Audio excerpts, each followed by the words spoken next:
ನಿದ್ದೆ ಮಾಡ್ತೇವೆ. ಆದರೂ ಮನಸ್ಸಿಗೆ ನೆಮ್ಮದಿ ಇಲ್ಲ, ಶಾಂತಿ ಇಲ್ಲ, ಏನೂ ಇಲ್ಲ. ಎಲ್ಲನೂ ಇದೆ, ಆದರೆ ಏನೂ ಇಲ್ಲ. ಏನಿಲ್ಲ, ಏನದು? ಆ ಸತ್ಯವನ್ನೇ ನಿಮಗೆ ತಿಳಿಸುವ ಪ್ರಯತ್ನವನ್ನ ನಾವೀಗ ಮಾಡ್ತಾ ಇದ್ದೆವು. ಜೀವನದಲ್ಲಿ ನಾವು ಕೇವಲ ಹೊಟ್ಟೆ ತುಂಬ ಊಟ ಮಾಡಿಬಿಟ್ರೆ ಸಾಕಾಗೋದಿಲ್ಲ. ನಮ್ಮ ಮನಸ್ಸಿಗೆ ನೆಮ್ಮದಿ ಅನ್ನೋದು ಬೇಕು, ಶಾಂತಿ ಅನ್ನೋದು ಬೇಕು. ಇದು ಯಾವಾಗ ಸಿಗತ್ತೆ? ನಮ್ಮ ಒಳ್ಳೆಯ ಕರ್ಮಗಳ ಕಾರಣ ಅದು ಸಿಗತ್ತೆ.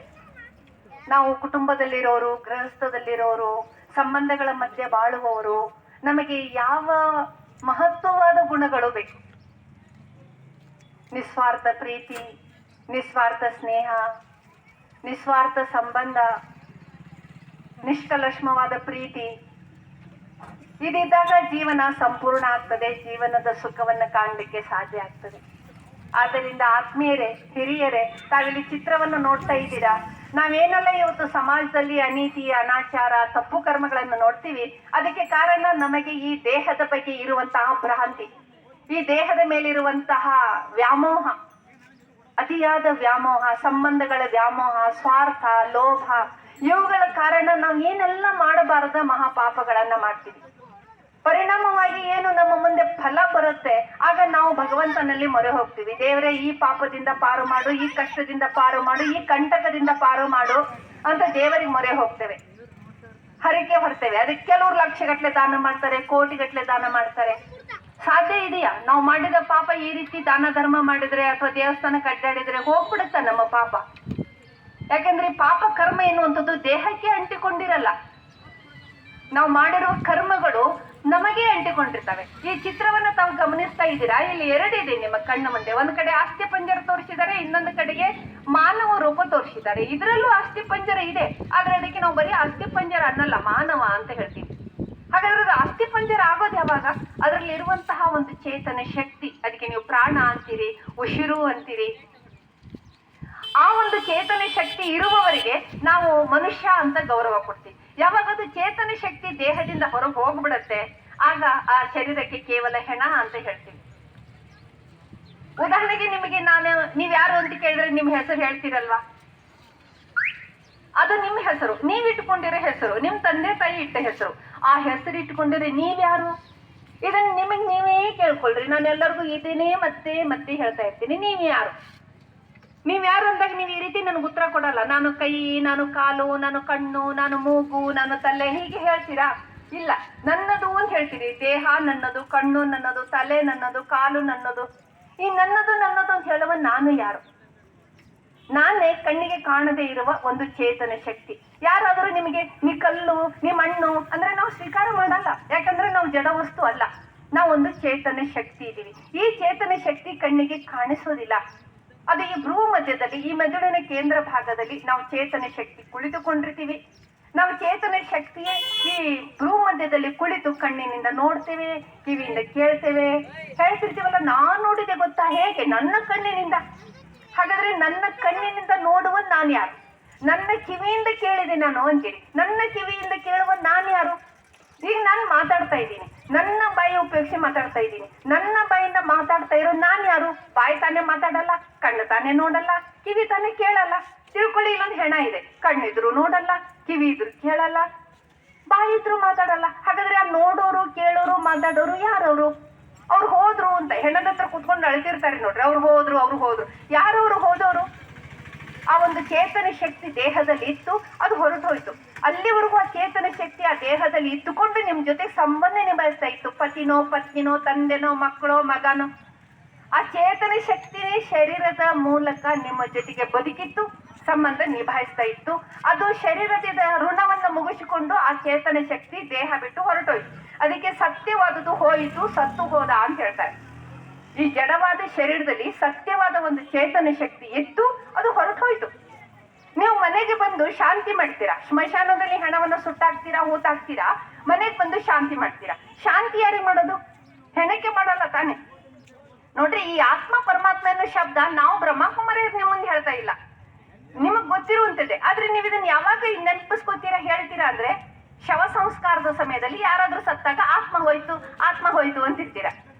ಅದನ್ನೇ ಜೀವಂತ ಇದ್ದಾಗ ನಮ್ಮನ್ನೇ ನಾವು ಆತ್ಮ ಅಂತ ತಿಳ್ಕೊಂಡು ಆತ್ಮನ ಗುಣಗಳಾದ ಶಾಂತಿ, ಪ್ರೀತಿ, ಸಮಾಧಾನ, ದಯೆ, ಕರುಣೆ, ಕ್ಷಮೆ, ತ್ಯಾಗ ಇಂಥ ಗುಣಗಳನ್ನ ಅಳವಡಿಸ್ಕೊಂಡು ಬದುಕಿದ್ರೆ ನೀವಿರೋ ಮನೆನೇ ಸ್ವರ್ಗ ಆಗ್ಬಿಡ್ತದೆ, ಆ ಮನೆನೇ ಮಂದಿರ ಆಗ್ಬಿಡ್ತದೆ. ನೀವೆಲ್ಲಿ ದೇವಮೂರ್ತಿ ಆಗ್ತೀರಾ, ದೇವ ಮಾನವ ಆಗ್ತೀರಾ?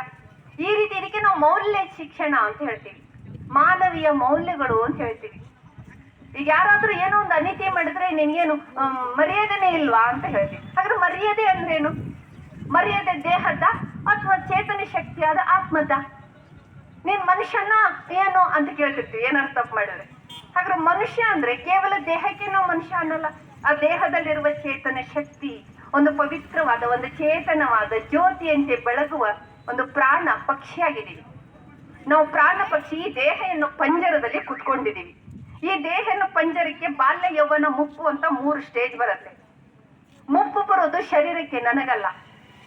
ಈ ಶರೀರಕ್ಕೆ ಮುಪ್ಪು ಬರ್ತಿದ್ದಂತೆನೆ ನಾನು ಚೇತನ ಶಕ್ತಿ ಈ ಮುದಿ ಶರೀರವನ್ನು ಬಿಟ್ಟು ಮತ್ತೊಂದು ತಾಯಿ ಗರ್ಭ ಪ್ರವೇಶಿಸಿ ಮತ್ತೊಂದು ಪಾಪ ಶರೀರ ತಗೊಂಡು ಮತ್ತೆ ಈ ಭೂಮಿ ಮೇಲೆ ನನ್ನ ಆಟವನ್ನ ಪ್ರಾರಂಭ ಮಾಡ್ತೀನಿ. ಈ ರೀತಿ ನಾವು ಚೇತನ ಶಕ್ತಿ ದೇಹ ಎನ್ನೋ ಡ್ರೆಸ್ ಅನ್ನ ಚೇಂಜ್ ಮಾಡ್ತಾ ಇರ್ತೀವಿ. ನಮಗಿರೋದೇ 2 ಡ್ರೆಸ್, ಒಂದು ಗಂಡು ಒಂದು ಹೆಣ್ಣು, 2 ಡ್ರೆಸ್. ಹಾಗೆ ನಾನು ಗಂಡು ಅನ್ನೋ ಅಭಿಮಾನ ಇಲ್ಲ, ನಾನು ಹೆಣ್ಣು ಅನ್ನೋ ಕೀಳರಿಮೆನೂ ನನಗಿಲ್ಲ. ಯಾಕಂದ್ರೆ ನಾನು ಗಂಡು ಅಲ್ಲ, ನಾನು ಹೆಣ್ಣು ಅಲ್ಲ. ನಾನು ಈ ದೇಹದಲ್ಲಿ ಒಂದು ಚೇತನ ಶಕ್ತಿ. ದೇಹ ಒಂದು ಸ್ತಂಭ ಆದ್ರೆ ಅಥವಾ ಒಂದು ಹಣತೆ ಆದ್ರೆ ನಾನು ಚೇತನ ಶಕ್ತಿ ಜ್ಯೋತಿ ಇದ್ದಂಗೆ. ಜ್ಯೋತಿ ಸತ್ತಿತು ಅಂತ ಹೇಳಲ್ಲ, ಜ್ಯೋತಿ ನಂದಿತು ಅಂತ ಹೇಳ್ತಾರೆ, ಅಂದ್ರೆ ಹೋಯಿತು ಅಂತ ಹೇಳ್ತಾರೆ. ಹಾಗೆ ಈ ದೇಹ ಎನ್ನೋ ಹಣತೆಯಿಂದ ಆತ್ಮ ಜ್ಯೋತಿ ಬೇರೆ ಕಡೆ ಹೋಗ್ತದೆ, ಮತ್ತೊಂದು ಜನ್ಮವನ್ನು ಪಡಿತದೆ. ಹೀಗೆ ನೀವು ಅನೇಕ ಜನ್ಮಗಳನ್ನು ತಗೊಂಡಿದ್ದೀರಾ, ಅನೇಕ ಶರೀರ ಬಿಟ್ಟಿದ್ದೀರಾ, ಮುಂದಿನ್ನು ಅನೇಕ ಜನ್ಮಗಳನ್ನು ನೀವು ತಗೊಳ್ಳೋದಿದೆ. ಹಾಗಾದ್ರೆ ಈ ವರ್ತಮಾನ ಜನ್ಮ ಹೇಗಿದೆ, ನಿಮ್ಮ ಭವಿಷ್ಯದ ಜನ್ಮ ಹೇಗಿರ್ಬೇಕು, ಅದಕ್ಕೆ ಏನ್ ಮಾಡ್ಬೇಕು ಎನ್ನುವಂತ ಉಚಿತ ಶಿಕ್ಷಣವನ್ನ ನಾವು ನಮ್ಮ ವಿದ್ಯಾಲಯದಲ್ಲಿ ಎಲ್ಲರಿಗೂ, ಮಕ್ಕಳಿಂದ ಹಿಡಿದು ಮುದುಕರವರೆಗೆ ಎಲ್ಲರಿಗೂ ಈ ಉಚಿತ ಶಿಕ್ಷಣವನ್ನ ತಿಳಿಸ್ತೀವಿ. ನಾಳೆ ನನ್ನ ಭವಿಷ್ಯ, ಮುಂದಿನ ನನ್ನ ಜನ್ಮ ಚೆನ್ನಾಗಿರ್ಬೇಕಂದ್ರೆ ಈಗೇನು ನನಗೆ ಭಗವಂತ ಕೊಟ್ಟಿದ್ದಾನೆ, ಈ ಜನ್ಮ, ಈ ದೇಹ, ಈ ಬಂಧು ಬಳಗ, ಇವ್ರ ಜೊತೆಗೆ ನಾನು ಯಾವ ರೀತಿ ಒಬಿಡಿಯಂಟ್ ಆಗಿ ನೋಡ್ಕೋಬೇಕು, ಯಾವ ರೀತಿ ಪ್ರಾಮಾಣಿಕವಾಗಿ ಧರ್ಮ ನ್ಯಾಯದಂತೆ ನೋಡ್ಕೋಬೇಕು ತಿಳ್ಕೊಂಡ್ರೆ, ನಾನು ಅನೇಕರ ಜೊತೆಗೆ ಅನೀತಿಯಿಂದ ನಡ್ಕೊಂಡು ದೇವರೇ ನನಗೆ ಒಳ್ಳೇದು ಮಾಡು ಅಂದ್ರೆ ದೇವ್ರು ಒಳ್ಳೇದು ಮಾಡಕ್ ಸಾಧ್ಯ ಇದೆಯಾ? ನಾನು ಅನೇಕರಿಗೆ ಒಳ್ಳೇದು ಮಾಡಿದ್ರೆ ನಾನು ದೇವ್ರ ಮುಂದೆ ಕೈ ಚಾಚಿ ಕೇಳೋ ಅಗತ್ಯ ನನಗೆ ಇರಲ್ಲ. ಯಾಕಂದ್ರೆ ನಾವು ಮಾಡುವ ಕರ್ಮನೇ ಬೀಜ ಇದ್ದಂಗೆ. ಒಳ್ಳೆ ಕರ್ಮಕ್ಕೆ ಒಳ್ಳೆ ಫಲ, ಕೆಟ್ಟ ಕರ್ಮಕ್ಕೆ ಕೆಟ್ಟ ಫಲ. ಇದರಿಂದ ಯಾರಿಗೂ ಬಿಡುಗಡೆ ಇಲ್ಲ. ಇದಕ್ಕೆ ಹಿರಿಯರು ಹೇಳಿದ್ರು, ಮಾಡಿದ್ದುಣ್ಣೋ ಮಹಾರಾಯ, ಬಿತ್ತಿದ್ದು ಬೆಳೆ, ತಪ್ಪಿಸ್ಕೊಳ್ಳಿಕ್ಕೆ ಆಗಲ್ಲ. ಇದು ಪ್ರಕೃತಿ ನಿಯಮ. ಪ್ರಕೃತಿನೂ ಹಾಗೆ ಸುತ್ತಾಕೊಂಡು ನಿಮ್ಮನ್ನೇ ಬೆನ್ನತ್ಕೊಂಡು ಬರುತ್ತೆ. ನೀವೆಲ್ಲೂ ತಪ್ಪಿಸ್ಕೊಂಡು ಹೋಗ್ಲಿಕ್ಕಾಗಲ್ಲ. ಈ ಕರ್ಮ ಸಿದ್ಧಾಂತವನ್ನ ತಿಳಿಸ್ಲಿಕ್ಕೆ, ಪರಮಾತ್ಮನ ಸತ್ಯ ಪರಿಚಯ ತಿಳಿಸ್ಲಿಕ್ಕೆ, ಎಲ್ಲಕ್ಕಿಂತ ಮಿಗಿಲಾಗಿ ನಿಮ್ಮ ಬಗ್ಗೆ, ನಿಮ್ಮ ಜನ್ಮ ರಹಸ್ಯ, ನಿಮ್ಮ ಪೂರ್ವ ಜನ್ಮ ಏನಾಗಿತ್ತು, ಈಗ ನಿಮಗೆ ಈ ಜನ್ಮ ಯಾಕೆ ಸಿಕ್ಕಿದೆ, ಮುಂದೆ ನಿಮಗೆ ಎಂತ ಜನ್ಮ ಬೇಕು, ಈ ಸತ್ಯವನ್ನ ತಿಳಿಸ್ಲಿಕ್ಕೆ ನಾವೆಲ್ಲ ಕಡೆಗೂ ಈ ಭಗವಂತನ ಸಂದೇಶ ತಿಳಿಸ್ತಾ ಹೋಗ್ತಾ ಇದ್ದೀವಿ. ತಮಗೆಲ್ಲ ತುಂಬಾ ತುಂಬಾ ಧನ್ಯವಾದಗಳು. ತಮಗಿನ್ನು ಹೆಚ್ಚಿನ ಮಾಹಿತಿ ಬೇಕಂದ್ರೆ ನಮ್ಮನ್ನು ಕಾಂಟ್ಯಾಕ್ಟ್ ಮಾಡಿ. ಈಗಾಗಲೇ ನಿಮ್ಮ ಕೈಯಲ್ಲಿ ಏನು ಬಂದಿದೆ, ಪತ್ರಿಕೆ, ಪುಸ್ತಕ ಬಂದಿದೆ, ಅದರಲ್ಲಿ ನಮ್ಮ ಅಡ್ರೆಸ್ ಇದೆ, ನಮ್ಮ ಫೋನ್ ನಂಬರ್ ಇದೆ. ಉಚಿತವಾಗಿ ನಾವು ಶಿಕ್ಷಣವನ್ನ ಮಾನವ ಕುಲದ ಉದ್ಧಾರಕ್ಕೆ, ಜನರ ಸುಖಕ್ಕೆ ನಾವು ಇದನ್ನ ವ್ಯವಸ್ಥೆ ಮಾಡ್ಕೊಂಡಿದೀವಿ. ತಾವು ನಿಸ್ಸಂಕೋಚವಾಗಿ ಬನ್ನಿ. ಸಾಗರದಲ್ಲಿ ಇದ್ರ ಮೇನ್ ಬ್ರಾಂಚ್ ಇದೆ.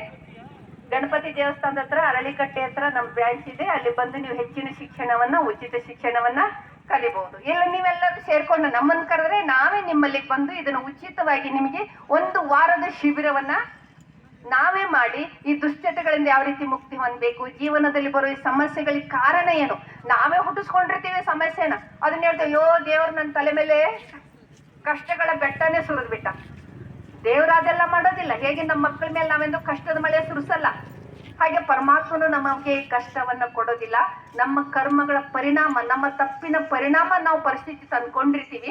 ಅದನ್ನ ಹೇಗೆ ನಿವಾರಣೆ ಮಾಡ್ಕೊಳ್ಳೋದು? ಈಗ ತಪ್ಪಾಗಿ ಹೋಗ್ಬಿಟ್ಟಿದೆ, ನಾವು ತಪ್ಪು ಮಾಡ್ಬಿಟ್ಟಿದೀವಿ. ಈಗ ಪನಿಷ್ಮೆಂಟ್ ಇಂದ, ಶಿಕ್ಷೆಯಿಂದ ಪಾರಾಗ್ಲಿಕ್ಕೆ ಸಾಧ್ಯ ಇದೆ. ಹೇಗೆ ಪಾರಾಗ್ಬೋದು? ಅದಕ್ಕೆ ನಾವು ಸಹಜ ರಾಜಯೋಗ ಅಂತ ಹೇಳ್ಕೊಡ್ತೀವಿ. ಆಮೇಲೆ ದೈಹಿಕವಾಗಿ ನೀವೇನು ರೋಗದಿಂದ ಬಳಲ್ತಾ ಇರ್ತೀರಿ, ಸಮಸ್ಯೆಯಿಂದ ಬಳಲ್ತಾ ಇರ್ತೀರಿ, ಅದಕ್ಕೂ ನಾವು ಮುದ್ರೆಗಳನ್ನ, ಯೋಗಾಸನಗಳನ್ನೆಲ್ಲ ಹೇಳ್ಕೊಡ್ತಿರ್ತೀವಿ. ನೀವು ಇದನ್ನು ಉಪಯೋಗವನ್ನ ತಗೋಬಹುದು. ಇನ್ನು ಹೆಚ್ಚಿನ ಮಾಹಿತಿ ತಿಳ್ಕೊಳ್ಳಿಕ್ಕೆ ನೀವೆಲ್ಲರೂ ನಿಮ್ಮ ವಾಟ್ಸಪ್ ನಂಬರ್ ಅನ್ನ ನಮಗೆ ಕೊಟ್ರೆ, ಆ ವಾಟ್ಸಪ್ ನಂಬರ್ಗೆ ನಾವು ಪ್ರತಿದಿನ ನಿಮಗೆ ಈ ಭಗವಂತನ ಅಮೃತವಾಣಿ, ಶ್ಲೋಗನ್, ಮಹಾವಾಕ್ಯಗಳನ್ನ ನಿಮಗೆ ಕಳಿಸ್ತಾ ಇರ್ತೀವಿ. ನೀವು ಅದರ ಲಾಭವನ್ನು ತಗೋಬಹುದು. ಯಾರಿಗೆ ಬೇಕೋ ಅವ್ರು ಬಂದು ನಿಮ್ಮ ವಾಟ್ಸಪ್ ನಂಬರ್ ಅನ್ನ ನಮಗೆ ಕೊಡ್ಬೋದು. ಎಲ್ಲರಿಗೂ ತುಂಬಾ ತುಂಬಾ ಧನ್ಯವಾದಗಳು. ಓಂ ಶಾಂತಿ.